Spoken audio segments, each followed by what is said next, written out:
Number 1. I've had 2 paranormal encounters so far in my life, and I think that recounting the first one may have actually caused the second one. In 2004, when I was 6, my family took a road trip across country driving from Alabama to Arizona. After the first night of traveling, we stopped at this dirt cheap motel that was so crummy the individual rooms didn't even have bathrooms.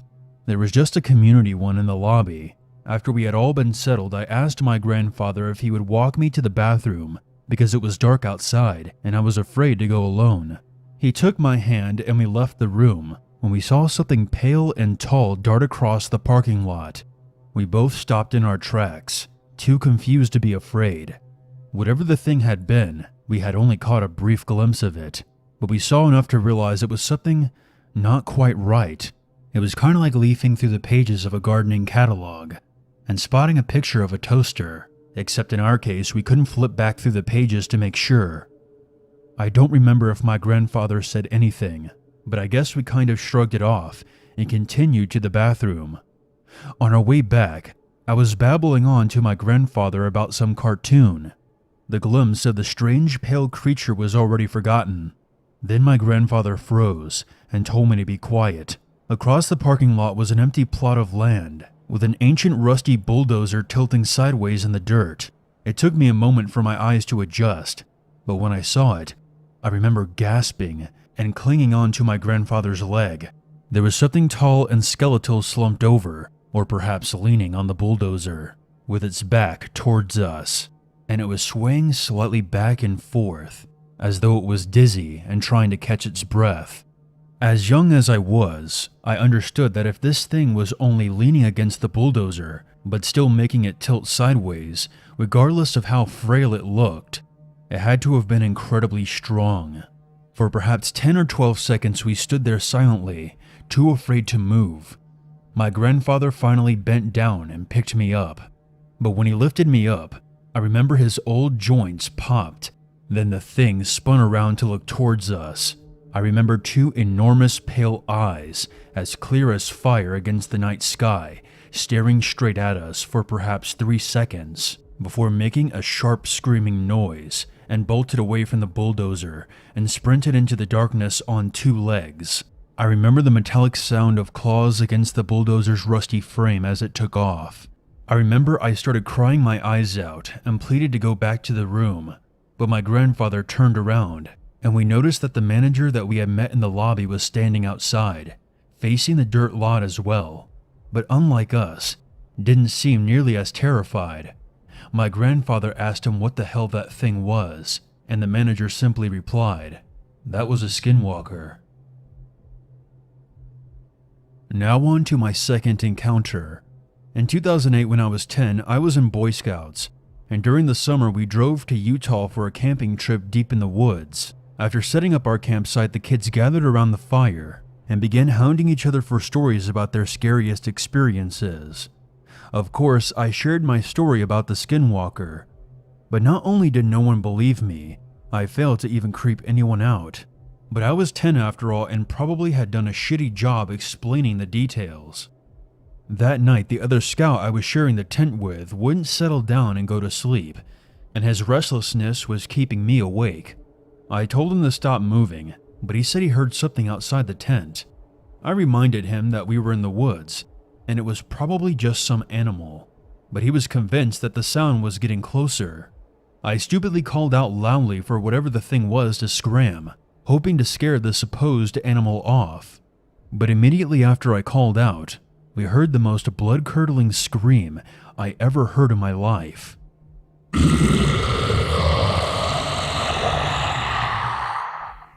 Imagine the roar of a mountain lion combined with the wail of a banshee. It lasted for about 25 seconds without stopping for a breath, and I'm not exaggerating, because after what felt like 10 seconds, I started counting.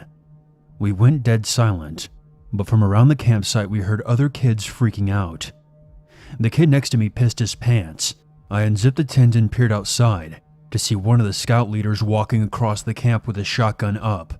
I looked in the direction he was walking and saw those exact same pale eyes peering out from the shadows. The counselor fired the shotgun, but the eyes didn't even flinch. He fired it a second time. But again, the eyes remained locked on him. He cocked the gun to fire a third time when the creature stepped out of the darkness. It looked like a wolf this time, standing on its hind legs, with deer antlers sprouting out from its head. I was sure of what I saw. The scout leader fired for a third time,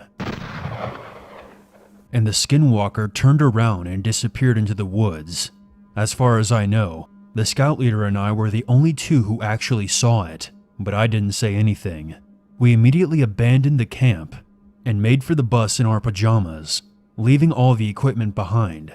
One of the campers lost their puppy, and unfortunately we had to leave it behind after a few short minutes of calling it. As far as I know, our tents are still there. So those are my stories. I can't be sure if it was the same skinwalker both times, but the fact that I encountered a second one the exact same night I shared my experience with the first one, well, some coincidences are just too extreme. Who knows? If the scout leader hadn't been armed, it might have taken me back to the shadows with it. Let's hope after typing this out, it doesn't find me again.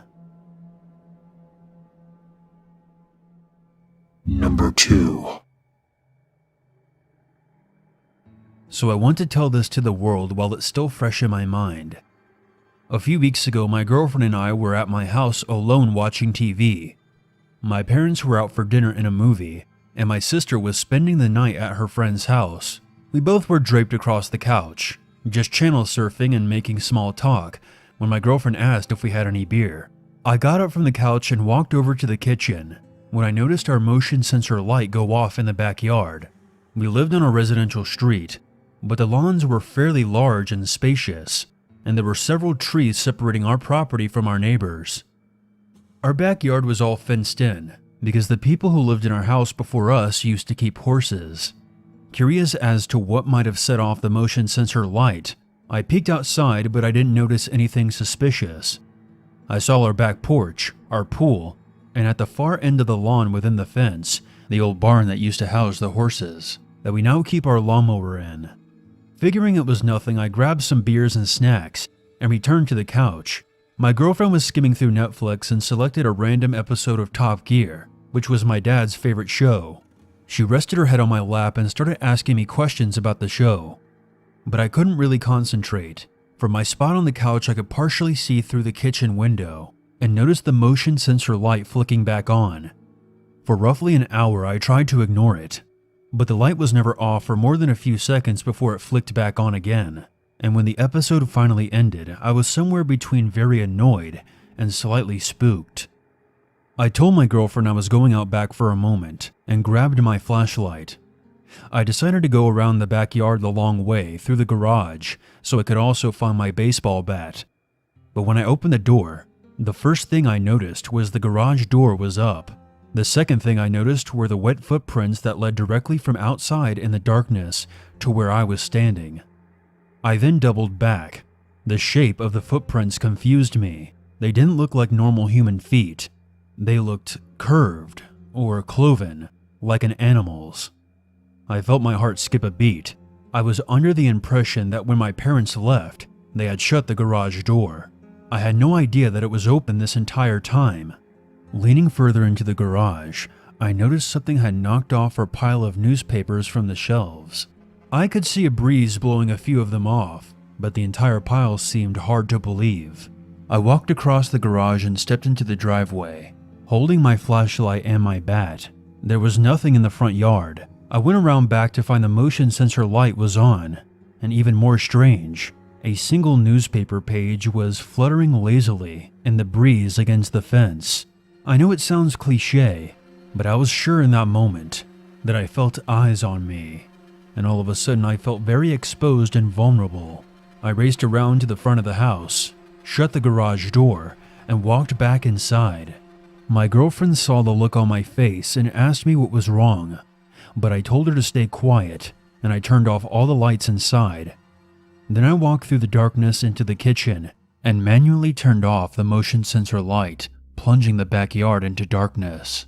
My girlfriend was actually keeping it together pretty well, despite my behavior, and asked what she needed to do to help. I had her double check the front door, while I called my dad.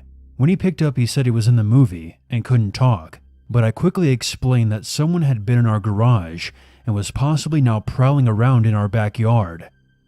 My dad gave the generic answer of a parent who was pretty confident his kid was worried about nothing and that he would be home soon. Then he hung up. I tried to calm myself down and think logically. Those footprints could have been made by some random animal, and our motion sensor light could have been simply malfunctioning. My girlfriend returned to the kitchen, and we both sat at the table in darkness, our eyes adjusting to the light, whispering to each other about what to do next. That's when we both heard it. I remember the exact moment because we were both cut off in mid-sentence. From somewhere outside in the distance, we heard what sounded like hooves against concrete. My brain snapped into action, and I had one of those adrenaline-charged moments where you act without thinking. I leapt up and turned on the motion sensor light again and flooded the backyard with light. That's when we saw it, and my girlfriend screamed. Standing out by the pool was an extremely tall humanoid figure with a hooked face and long antlers growing out from its head. When the lights came upon it, it turned and made eye contact with us for perhaps 2 seconds. It then sprinted across the yard towards the barn. I heard the heavy clomping footsteps as it ran across the pavement surrounding the pool. I remember being amazed with how fast it had been moving, and it disappeared into the darkness of the barn after sprinting 60 or so yards in a matter of a few seconds. My first instinct was that it had to be some kind of sick prank, like that clown thing that was happening for a while, and that maybe it was just a guy in a suit. But what shook me was how nimbly it had moved, as well as how quickly. My girlfriend pressed her hands to her mouth and kept screaming into her palms as I flung open the sliding door to the backyard and pointed the flashlight at the barn. I remember taking 2 steps out into the yard when my flashlight caught its eye shine. From inside the barn, it was staring back at us. I am shaking as I'm typing this, and all my lights are on, because in that moment, I remember in my head screaming, "Holy fuck, humans do not have eye shine like that." I ducked back into the house, slammed the door and locked it. I grabbed my girlfriend by the arm and grabbed my car keys from the hook in the wall. We ran out of the front door, sprinted across the front lawn, and practically dove headfirst into my car. We then floored it out of there. From the safety of the Walmart parking lot down the road, we called the police. My parents weren't happy when they got home to find 3 cop cars in their driveway. The police checked out the barn and saw the tracks in the dirt, and concluded that it was likely some kind of animal that had spooked us. But my girlfriend and I continued to insist that it had been standing on 2 legs. The cops eventually left without even filing a report. It didn't help that my girlfriend and I were both barely of legal drinking age and smelled of beer. My parents apologized to the cops about 60 times. Since that night, I've been over it about 1,000 times in my head. I'm sure of what I saw, and I don't think it was some random animal. It was intelligent. It had quietly crept into our garage to listen by the door, while we sat a few feet away on the couch. Then it likely knocked over the newspapers with its antlers. I think it was the creature known as the Goat Man. I moved out of my parents' place, and I'm living with my girlfriend in a 3rd-floor apartment now. We both feel much better. I talked to my dad the other night on the phone, and he said that the motion sensor light was on all night. Number 3. I probably shouldn't be sharing this story, as technically it's still an open police investigation. But I'll change the names for privacy. I need to get it off my chest. I'm hoping that if I stop bottling up the fear and talk about it, even anonymously, I'll be able to sleep soundly again. In early summer of 2015, my friend Michael invited some friends and I to his place for a bonfire. His parents are loaded and own a massive property with a lake and surrounding woods in Alabama. His parents had just recently purchased a brand new RV and had driven down the long dirt road that led behind their houses to park it by the lake. I suppose they saw it as their lake house. I don't get it. Fucking rich people. Point being that Michael wanted to have a bonfire right outside the RV and have some friends over to drink and listen to music. Aside from Michael and myself, our group included Derek, Jake, and my friend with benefits, Carrie. We were all of drinking age, but just barely, and Jake had actually just turned 21 a few days earlier. We loaded up Mike's car with 2 30-packs, pizza, weed, music, and some other snacks, and everything we would need to start and maintain the fire. We drove down the dirt road to the lake and parked by the RV. It would have been at least a 10-minute walk without the car, and we didn't feel like carrying all the supplies downhill, and we definitely didn't feel like walking back uphill later on. The first few hours was just a blur of booze and weed. We all got hammered and baked, and listened to music while we leapt in and out of the lake, and the guys kept trying to get Carrie to take her top off, which I personally had mixed feelings about. After all the pizza and wings and s'mores were gone, we sat around the fire being dumb southern kids talking about all manner of things we would have never spoken about in front of our parents. Derek was wasted worse than any of us, and stood up and pissed directly into the fire right in front of all of us. We started screaming and laughing and throwing beer cans at him, and when he was finished, he pointed to the far side of the lake and screamed, "Look, a fucking moose!" We all glanced over, but I couldn't see anything in the dark. Mike called bullshit and claimed that he had never seen a moose on his property before. Derek insisted he could see it and continued to point. I stood up shakily and squinted. I was able to make out a 4-legged animal with antlers against the trees about 40 or so yards away. Honestly, I was so drunk I was probably misreading the distance quite a bit. Out loud I said, "Yeah, I see it too, but I'm not sure it's a moose. Could be a buck." Mike and the others stood up, but none of us could make it out. Derek grabbed his cell phone and said he was going to take a selfie with it. Jake and Mike immediately laughed and told him to do it. I told him it was probably not worth it, because I didn't want him slipping and falling in the lake, as drunk as he was. In retrospect, I don't know if this had anything to do with the events that unfolded. We didn't mention it to the police, but I'll add it here anyway. There came a long, wailing cry from the direction of the woods.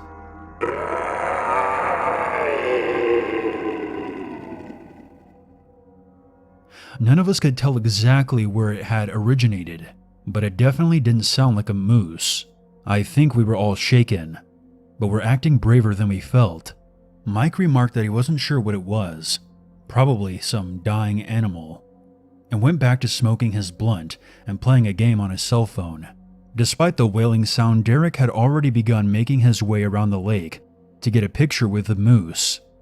I knew it was a bad idea, and looking back, I really should have stopped him. Carrie was getting frisky though, and kept sliding her hand down the back of my pants. So we went into the RV and started making out on the couch.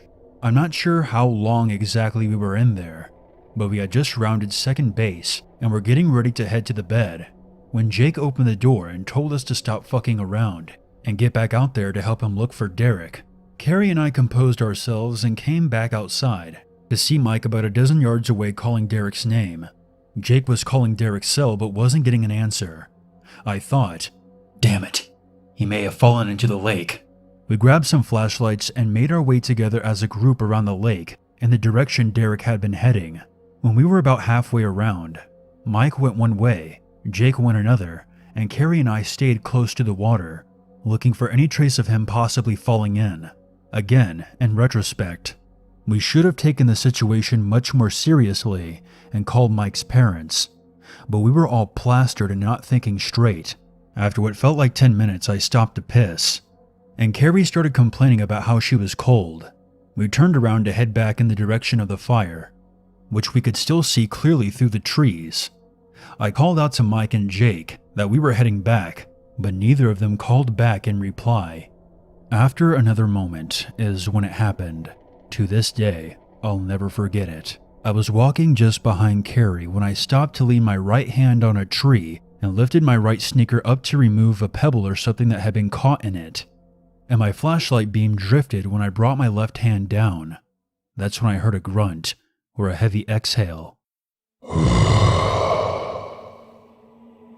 which might have been because of the sudden rapid movement of the flashlight, but it definitely wasn't a human sound. It was far too deep. I straightened up and shone my flashlight beam into the woods, and I saw it. It was the moose, and it was staring right at me, but there was blood staining its teeth and dripping down from the fur around its mouth. Just beneath it, lying on the ground, I caught a glimpse of a human's lower body. Then, the unthinkable happened. The moose stood up on its hind legs. Whatever it was not a moose. I remember exactly what I did. I screamed "fuck" as loud as I could and yelled at Carrie to run. I grabbed her arm so hard when I dashed by her I left a bruise. She was freaking out and panicking, having had no idea what I had just seen, and yelling questions at me. But I just kept telling her to run. She tripped and went sprawling forward, and for maybe 2 or 3 seconds, I think I was actually dragging her. But I stopped, helped her back up, and we both kept running. When we reached the bonfire, I turned and saw Jake sprinting out of the woods after us. I kept running past the RV and jumped into the driver's seat of Mike's car. But the keys were not in the ignition. I wasn't about to go searching the camp looking for them. Mike may have had them on him still, and I definitely wasn't going to risk locking myself in the RV. I grabbed Carrie again and sprinted up the hill, Jake following right behind. When we got to the house, we burst through the back door and started screaming that Mike and Derek were dead, to which Mike's parents flipped their shit. They called 911, and Mike's father grabbed his gun and drove his Jeep down the hill. I vomited twice as Carrie cried, and Jake kept frantically screaming that he had found fresh blood. Mike's mother kept yelling at us, demanding to know what we saw, but I couldn't say anything, except, "It wasn't a moose. It wasn't a moose. It wasn't a moose." Long story short, Mike and Derek are still missing to this day. The police arrived, swept the area, and while they did find 2 separate spots on the forest floor where there was fresh blood, they never found any bodies.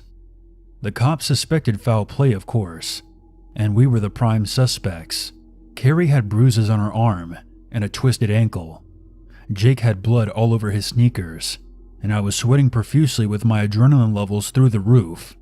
Not to mention we were all drunk out of our minds. We were all brought in for questioning.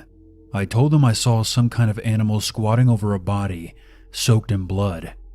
They asked me if it could have been a guy in a suit, and I suppose that's not impossible, but when I made eye contact with it, I got such an intense feeling of dread and foreboding. I honestly doubt it was human. The eyes seemed to whisper, "You're next." They searched the woods for days and sent divers into the lake. If you live in southern Alabama, you may have heard about the investigation at the time. It was on the news. There wasn't enough evidence to press charges on any of us, so they had to let us go. Though Mike's family and Derek's mother are convinced that we had something to do with it, and to this day are still trying to build a case against us. Carrie and I don't talk anymore, and Jake actually moved out west. I know what you're thinking. I was drunk, stoned, and probably seeing things. And yeah, that is possible. But the fact is that 2 young men disappeared, and they both lost a lot of blood just before they did. I've spent a lot of time staring at the ceiling during my sleepless nights, and after doing some research on the internet, I've come to my own personal conclusion that what I saw was a Wendigo. It's the only explanation that sits right with me. Not that that matters much, because ever since that night, in every dark room and shadow, I feel like I see those eyes staring back at me.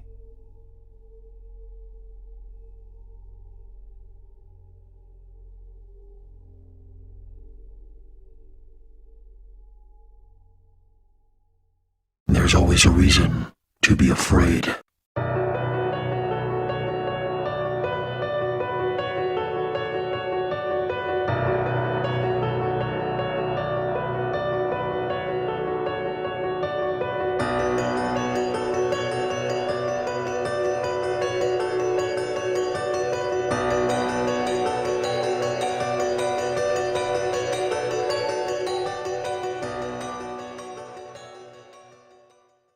On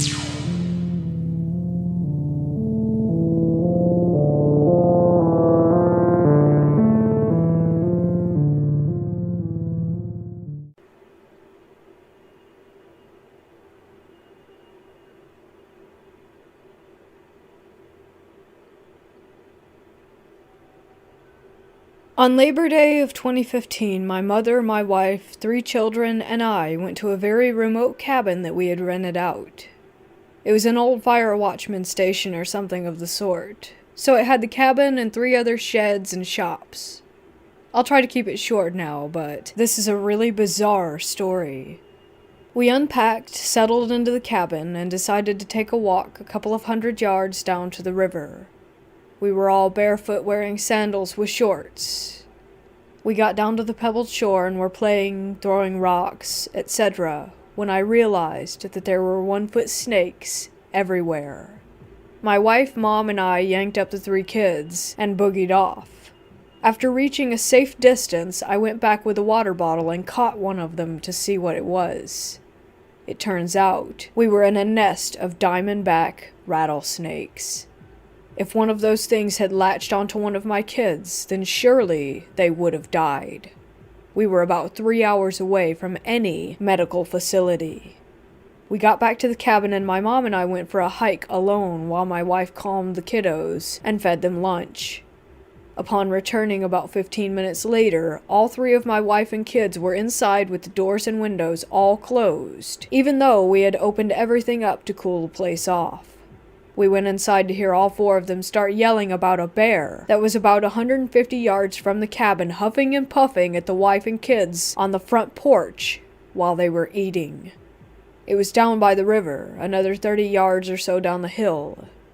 A few hours go by, and in that time, an ATV passed 3 times with 2 inbred-looking freaks on it, and each time they stopped in front of the gate onto the property and stared at us or the cabin. Keep in mind, again, we're hours into the wilderness in Idaho with no sight of a person the entire trip except for them. We decide it's bedtime for the kiddos, as it's pitch black out. Within 10 minutes, our son, who was 5 at the time, went from being perfectly fine, active, and talkative to having a fever of 103 degrees, slightly foaming at the mouth, and being completely unresponsive. That was it. We were leaving immediately and going to seek medical attention. I opened the front door of the cabin to start loading the 2 cars, and that's when we heard 3 adults and what sounded like 4 or 6 large, heavy animals running all around the cabin and property. There was one on the right side of the house, when exiting, that I could hear pacing back and forth, breathing heavily. I made everyone stay inside and close the door every time I went out to transfer stuff into the vehicles, which took me about 4 to 5 trips.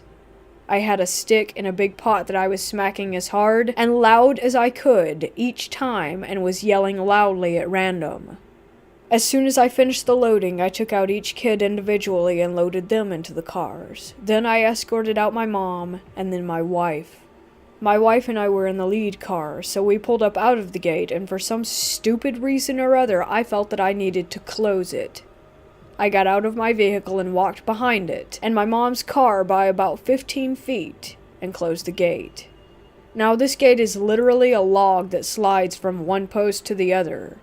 It offered 0 protection or barrier between me and the animals that sounded like they were out there. Right as I went to turn around, I heard loud padded footsteps walking up to me. Directly in front of me, no more than 10 feet, I see eyes shimmering from the moonlight as the deepest, scariest growl I have ever heard in my life rumbles through the air. I turned and ran so fast I swear that I must have jumped from where I was to the driver's seat of my car some 30 feet in front of me. As I landed in my seat, I slammed it into drive and spun out, finally leaving. It gets weirder and scarier, though. About 15 minutes down the road, we were still panicking about our unresponsive son. We both kept having this horrible, evil doom kind of feeling, like a shadow over us. I looked down and realized that I still had that baby rattlesnake in the water bottle in my cup holder, so I grabbed it and threw it out the window immediately. Not even 2 minutes later, we softly hear our son begin to cry. We realize that he's become responsive, and he stated something along the lines of, "Why are we leaving? What's going on?" He was crying because he was sad to leave. He couldn't even remember the last hour. The next day, my mom broke down extremely badly, sobbing her eyes out, and was hardly able to even speak. She confessed to my wife that the night before we left, she had a nightmare in which we went on the camping trip. We came across snakes, a bear, and a pack of wolves. She said that she knew a lot of bad things happened at that outpost, and that it was full of evil. Most of all, she said that one of our kids died. I swear on my life to this very day, if I ask her who died and how it happened, she immediately starts crying and refuses to tell me, or anyone else, anything more. She lives her life now with a guilt that she willingly ignored her premonition and put us in that situation, nearly taking the life of one of her dearest grandkids away. She doesn't deserve to feel like that. I know this all sounds insane, but a week later on the local news were reports of a wolf pack in that area. Wolves and bears may not coexist in harmony, but they do share territories and tend to respect each other. This outpost station of sorts was 1.5 hours into the wilderness from Loman Banks, Idaho, if you want to verify that these animals actually exist around there. I grew up in the mountains for most of my pre-early teen years, as did my wife until she was 10 years old. I even have a half a sleeve of the wilderness and trees on my left arm. With that said, we don't care to go to the mountains anymore.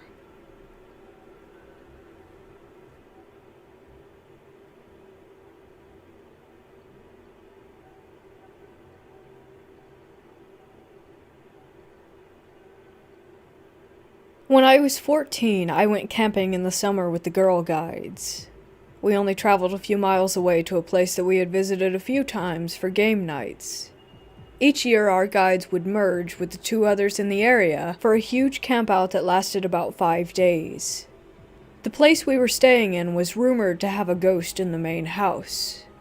The story says that it only shows itself to members of the family. We were staying on the large estate near the woods, right away from the house. I had been there quite a lot, and knew the grounds pretty well, which was awesome. I was staying in a tent with the younger girls. They were aged 10 to 13, because I didn't have my own tent like the other older girls. The first night went by smoothly. We built a climbing frame, lit candles in the dark, and pretended that we had landed on an alien planet. It was a silly, fun game. The next morning, me and one of the other girls get up early. Our group job was to collect firewood for breakfast, so we ventured into the woods on our own. We were joking around, grabbing sticks and stuff as we walked along. We ended up at the obstacle course and decided to play on it for a while, even though it was out of bounds. When we were done, we grabbed the firewood and started walking back to camp. The woods, to me, they felt and looked strange. It was as if the place was slightly different. I decided to start trying to scare the girl that I was with, just messing around, trying to spook her because it was funny to me. She got really scared and ran off and left me behind. I wasn't bothered as I slowly walked back. That was when I saw movement to my left, and then again up ahead. As I was about to leave the woods, I saw a man out of the corner of my eye. He was wearing a white t-shirt and a cap, carrying something long. I think it was a shotgun. There was no one there. I just shrugged it off. Stuff like that doesn't bother me. I've seen strangers out in the woods before. Once out of the forest, everything goes back to normal. I looked back and the woods were as they should have been. Not like they were moments ago. I don't know how to explain it. They just seemed newer for a while. Not as wild, I guess, but everything was kind of grainy, misty, except that there was no mist. So I don't think anything of it. I enjoy the campout, we play games, sing songs, and just have a good time. On the second to last day, we play the game. We landed on the alien planet, and once we had breakfast, we had to go hide in the woods, build a shelter, a fire to make food, and people had to go steal food from the campsite without being seen. I am left in the woods on my own for ages as the other girls go around gathering the food. I built a pretty awesome shelter, but I realized I needed my penknife, which I had left in my tent, so I went to go get it. I get to the tent to find the kids that I was sharing it with crying their eyes out, terrified. Eventually, I get the story out of them. They had been making their food when a man, wearing a white t-shirt and a cap, had appeared and then vanished in front of them where I had seen him. I assured the kids that it was fine, and that it couldn't hurt them, and they eventually went back into the woods, but they were obviously very shaken. I got the blame for telling them a scary story, but I had only tried to scare that one girl at the very start and hadn't mentioned anything about the man to anyone. That night was the campfire. As it ended, we all ran through the pitch-black woods back to camp, leaving the person looking after us all alone in the forest. She had a light, so it was no big deal. She had to make sure that the fire was out as well. I found out a week after that she had been horrified walking back to camp and refused to go back into the woods again after that. She has refused to camp at that site ever since, but she won't tell us what she saw. The last day, I got bored while packing everything up. After all that had happened, I was in a ghost hunting mood, so me and two of the other girls go into the trees. I'm in the lead, and I'm walking along a path. I stopped and heard footsteps in front of us. Clear footsteps, walking on dead leaves, but no one was there. No one was anywhere near us. I followed the sounds along a path. Someone had heavy boots on. It was so bizarre. We all had trainers on. The girls I was with were silent. They could hear it as well. I followed the sounds around to a clearing at the very edge of the woods, where it stopped. I decided to sit down in the grass. The others followed me, but they sat behind me because they were scared at this point. I do the whole, "If anyone is there, could you give me a sign?" routine. As I finished, a white mist suddenly fell over the woods. You could see things moving behind it, though nothing was clear. It hung in the air as the other two girls ran off screaming. I sat for a minute and watched before saying thank you. As I said this, it was as if a gust of wind hit, and it disappeared. There was no wind. It was just amazing. That was the last of the strange stuff for that camping trip. We had to finish packing up and left the camp that afternoon. I've been back a few times since, and nothing else strange has happened. The woods have always felt normal. A few years after that, I found out that I'm actually related to the family who owned the house and estate. I'm always curious if the activity picked up because I was staying on the grounds.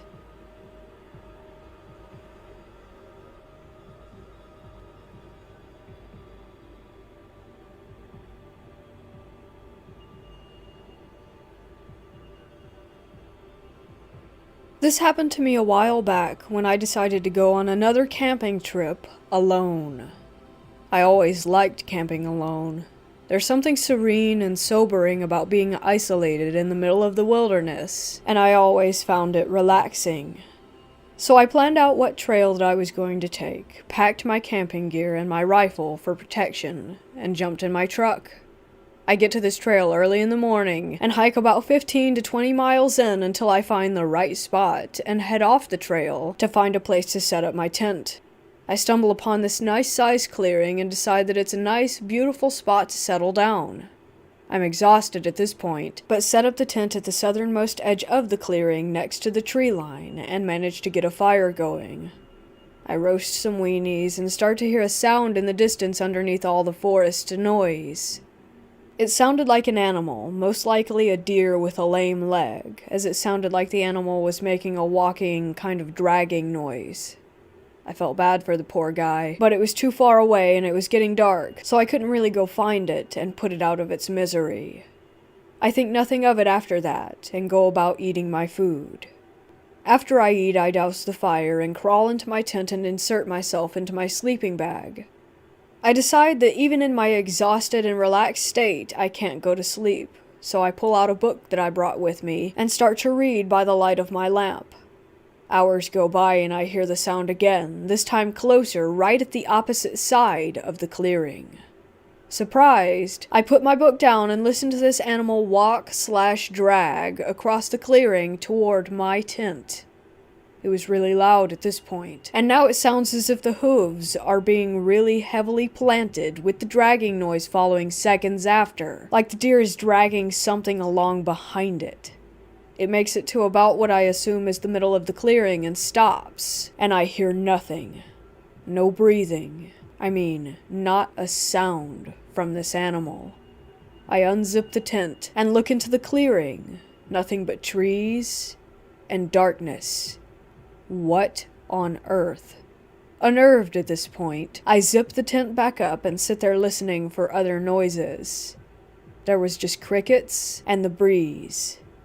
I decide that there are a lot of strange noises in the woods, and I tried to not let it bother me. Besides, I did have my rifle. I start to doze off when I hear men's laughter off in the distance to my right, followed by women's laughter and sticks snapping off to my left. I'm up now, wondering if what I'm hearing is really what I'm hearing or just a product of being half asleep. Then I hear more faint laughing from a couple other different directions, all sounding like different people, and confirm that this is real. The noises are closing in, and I grab my rifle, preparing to fire off a warning shot into the air in case they come too close. Something about this laughter, how far in the woods that I was, the noise earlier, and the time of night, told me that this was not just another family strolling through. I was on edge enough already, but then I noticed that the nightlife was dead quiet. Not even the wind was making any noise. I decided enough was enough. I unzipped the tent and fired a shot into the night. I sat there and surveyed the tree line, seeing nothing. I listened intently to my surroundings. There was no more laughing, and the forest sounds had returned. I relaxed just a bit, and figuring that I had scared whoever off, I sat down, and in my exhausted state, I fell asleep. I woke up later in a cold sweat, racked with anxiety, and it was still dark outside. I immediately hear two people whispering, not very far from my tent. Alert, I grab my rifle again and listen to what they were saying. I can't make out much, but I hear something about being lost, so I shout, "Hey, who's there?" The voices fall silent. I call out again, "Are you guys lost? Who's there?" Suddenly a huge burst of flame, like a flamethrower, erupted from the middle of the clearing, illuminating several silhouettes of people that were just standing around. In shock, I fire my rifle, blowing a hole in the front of my tent, and it goes dark.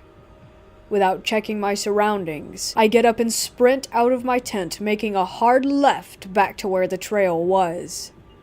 I hiked until sunrise, back to my truck with my head over my shoulder the entire way.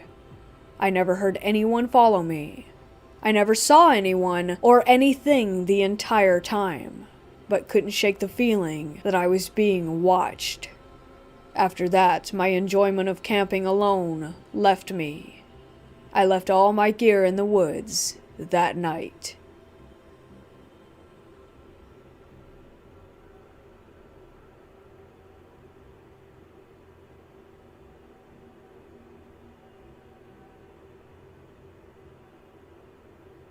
This happened to me when I was a teenager.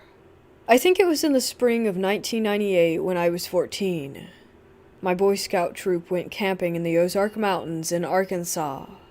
I grew up in a very small town in Tennessee, and the boys in my troop were people that I'd known my whole life, and we were all very close and knew each other very well and trusted one another. We had been hiking for 5 days or so, and it was miserable. It rained every day, and we were all exhausted and sore and hungry and covered with blisters. The adults realized that we had bitten off more than we could chew in trying to hike a 60-mile trail, especially with the awful weather, so we had changed course and gotten off the trail to spend the night in a drive-in campground. It was the kind of place with hookups for RVs, picnic tables, it had fire pits and grills, and a central bathhouse with showers and toilets. It was in a very remote area, far from a town or another house. There may have been a few other small groups, but if there were, we never interacted with or saw any of them. We were all filthy and wet, and thus very excited about taking a hot shower. It was dark, and we had finished dinner. A group of 5 of my friends, including my friend Jeremy, who, like everyone else in our group, I had known since we were babies, headed up to the bathhouse, which was maybe a quarter-mile walk through the pitch-dark woods up a worn-down gravel walking trail. I stayed behind to clean up, and after 10 or 15 minutes, followed them by myself. I had a weak little flashlight, the old incandescent kind, pre-LED. When I got about halfway to the bathhouse, I could see the light from it off in the distance through the woods. I heard a noise to my left, and I looked over and saw my friend Jeremy standing by an old-school manual water pump about 20 feet away off the trail. There was a strange light around him, like the moon had come out from behind the clouds. I was startled to see him there by himself in the woods. I asked him if he was already done with his shower. He seemed kind of sad, and he said, "Yeah, it's all yours." I said okay and didn't think much of it until I got to the bathhouse. When I walked in the door, my friends were all in there, and I heard Jeremy talking from in the shower. All the blood drained out of my head, and all the hair on the back of my neck stood up. I had to sit down before I passed out. My friends were really freaked and wanted to know what was wrong. I told them what had happened. They nervously made jokes about how I must have been smoking pot, but this was long before any of us had ever experimented with any mind-altering substance. Regardless, I could tell that they believed me. Like I said, we had known each other forever, and knew when one of us was exaggerating or playing a joke. We all waited together until everyone was finished showering and brushing teeth, and then walked back together in complete silence. When we got to the spot that I had seen, whoever he was gone without a trace. The water pump was still there, though. No one had noticed it before, because it was a ways off the trail and obviously not in use. We got back to our campsite and went to bed really scared. I remember not sleeping much that night. In all the years since then, I've never been able to figure out what occurred. Was there a random teenage boy in the woods who looked just like my friend? Unlikely. Did I hallucinate it? Also unlikely. So who's to say?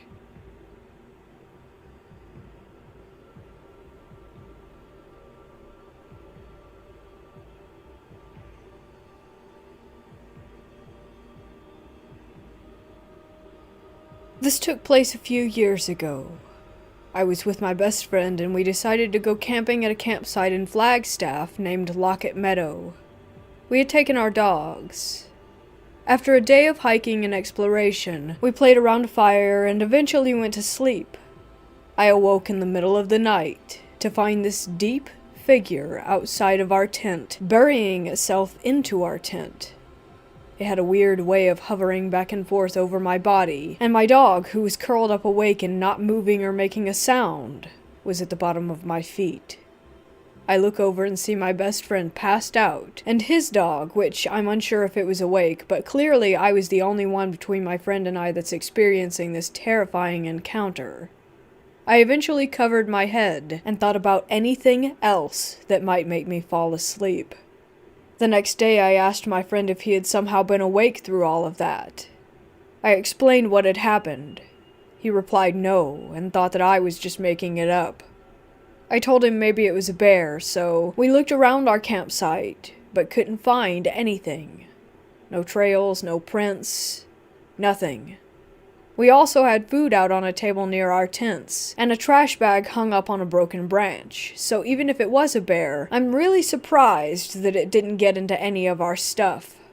Either way, I remember how scared shitless I was, seeing this dark object observing our tent. Could it somehow have been the wind? A deer? Who knows?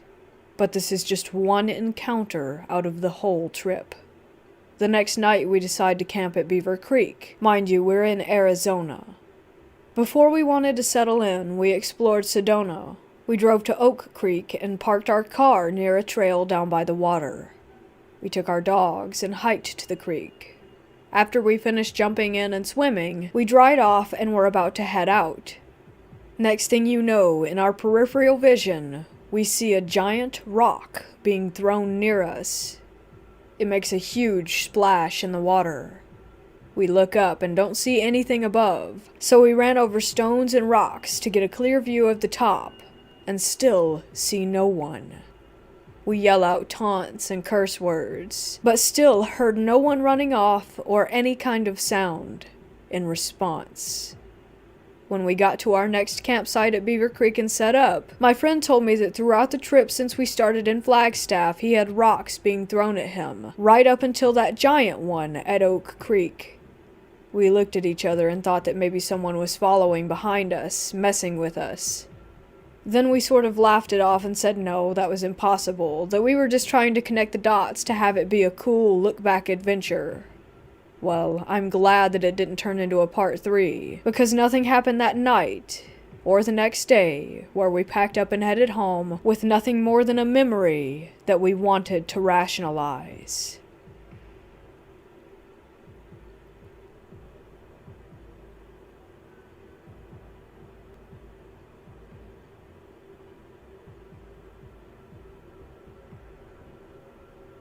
This is a completely true story. There was one time about 2 or 3 years ago. I was out in the woods camping with my brother, and we had just gotten there around 4 p.m. to set up and all. Once we had settled in, we got a fire going. I told my brother I was going to go get some firewood because we only had enough to get it started. So I went out and it was around 7 p.m. Then I got really cold all of a sudden, even though the weather was not cold at all. When I got the sudden rush of coldness, I felt a heavy feeling of just pure evil, hatred, and despair. I immediately went back to my brother. He told me it was fine, that it was probably just a strong wind that had given me a chill. But I knew that something was wrong. We sat around the fire, and I just felt like someone or something was watching me.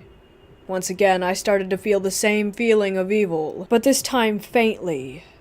It slowly started getting worse and worse, almost as if it were growing inside of me. I brushed it off and went back to bed. At around 2:20-ish in the morning, I heard something that sounded like a scream, and it woke me up. I looked around in the tent and got a flashlight. When I turned the light on, I noticed that my arm was bleeding and had been cut open by something in multiple spots. I woke my brother in a panic and told him what had happened. He said he didn't know what I was talking about, and my arm wasn't even cut, even though I was looking right at it and it was obviously slashed open and bleeding. I said, "Are you joking?" And he continued to say that nothing had happened to me and that I was just pranking him. At that moment, I felt a huge amount of pain in my arm, and then I heard the scream again, but it didn't sound like how a human would scream. It was more of a screech, as if there were an animal or some creature in the distance that was in pain. I looked at my brother and asked if he had heard it, and he asked me, "What do you mean, did I hear that? There was nothing." At that point, I was afraid for my life. I was praying that nothing else would happen. But after a few minutes, I heard the scream again. Every time I heard it, I would feel that dread, that evil again, and my arm would start to have a burning sensation. Eventually, all of it stopped, although after that, I wasn't able to sleep for the rest of the night. The next morning, I told my brother that I wanted to leave ASAP. When we went to get into the truck, I could have sworn out of the corner of my eye that I saw something run through the woods. I looked to the right while packing the stuff up, and 4 of the trees had marks like they had been clawed by something. But the thing is that the marks were at least 12 feet up in the trees, maybe higher. I was so tired and scared that I couldn't even think about it anymore. I just got into the truck, and we left. To this day, I still haven't gone camping again.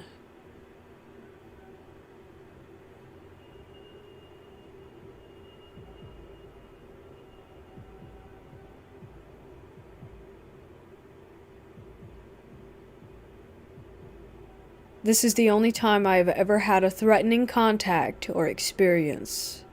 In June of 2019, me and a friend had decided to go with our girlfriends on a camping trip. It's the day of, and we're packing all of our things into the car.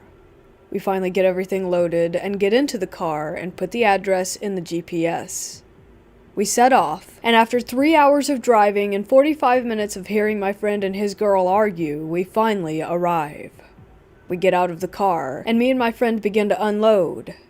After getting my stuff, I begin to gather my girlfriend's things. As I was, my friend was asking his girlfriend why she needed 3 bags for a one-night camping trip. She smiled and opened one of them, which contained an ounce of pot and other paraphernalia. The other 2 bags had her favorite snacks and clothes. Now knowing that we had weed, we had to find a place to camp that wasn't near any other people.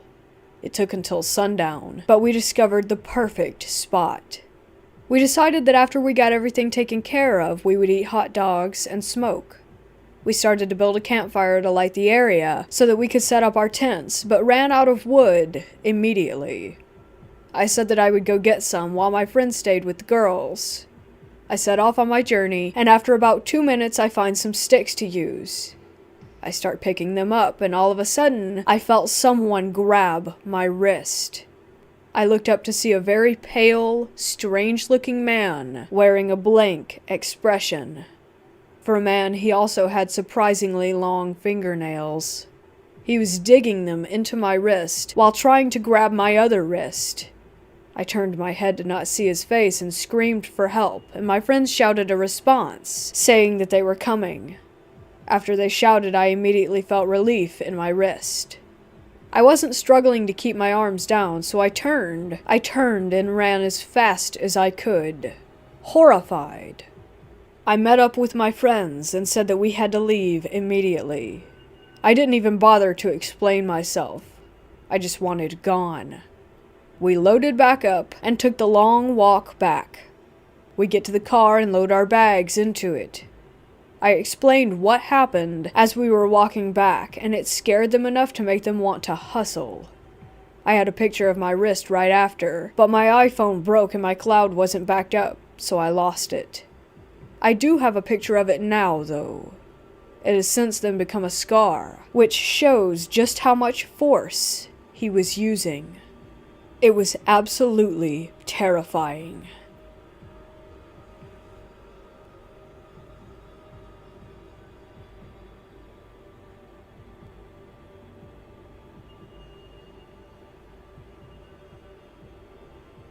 This story took place during my childhood when I was about 12 years old. A few days ago I thought about it and still don't know exactly what it was and what I should think. It's not the most spectacular story, but anyway. I grew up in an apartment that was pretty outside the city and close to a forest. We had a lot of greenery around, and we were always playing and sometimes also camping outside with friends during the summer. So one night me and 2 friends decided to build my tent and sleep outside. We were always then staying up really long and telling ghost stories. While we did this, we suddenly heard noises from outside the tent. We were all holding our breath. Then we could hear steps. They came closer and closer, and then the steps even went around our tent before stopping. We got really scared and said, "Whoever you are, go away or we will call the police." It seemed to work because the steps continued and headed away from our tent. After a minute or so, we then tried to be brave and go outside the tent to see who it might have been. Then, when we looked out, we saw a woman, dressed in a long, white gown, walking away in the dark. I still don't know who or what she was, but it continues to give me chills.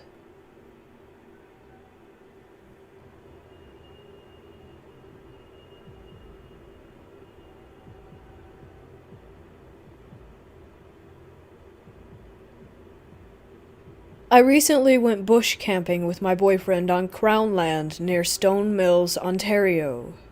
It was our first time doing bush camping, so I sent a video of our campsite set up to a friend. Days after this happened, I talked to my friend, who asked me about the ghost in the video that I was completely unaware of since I didn't take a second look at it after sending.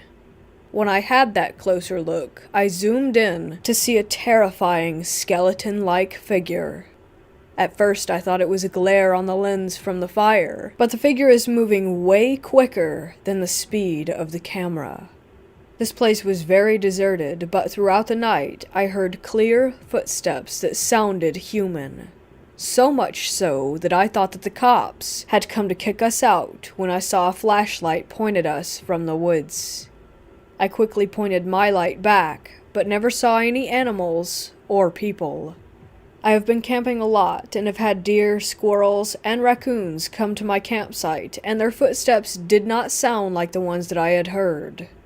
I'm not a believer of the paranormal or anything of the sort, so I didn't even think about it until watching the actual footage.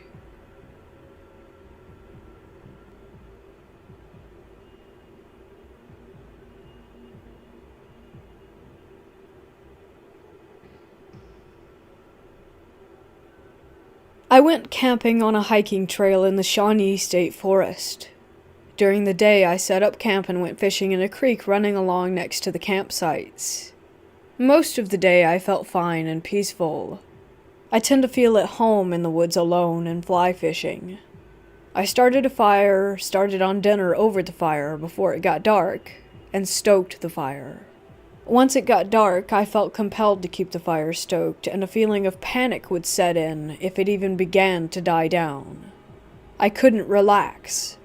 I was constantly looking over my shoulder. It got to the point where I just grabbed my light and walked out, leaving all of my stuff there. I got out to the parking lot about 1.5 miles away and tried to steel my nerves and go back, but couldn't step past the tree line. I waited all the way until morning to go back to get my stuff, and the feeling was gone. I got everything together and left. Haven't been back since. I don't know if it was a ghost or a native spirit, since this place is deep in what used to be Shawnee tribe land.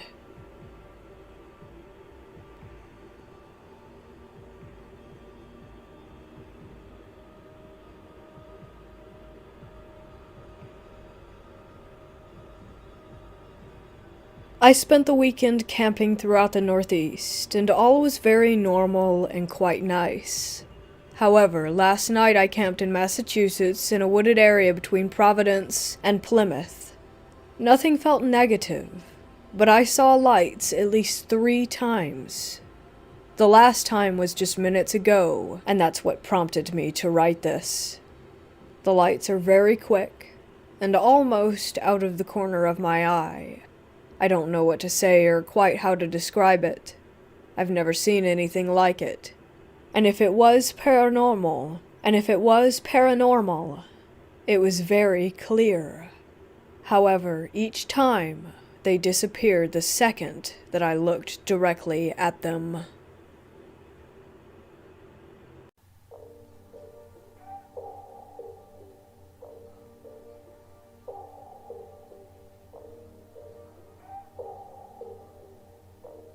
Alright everyone,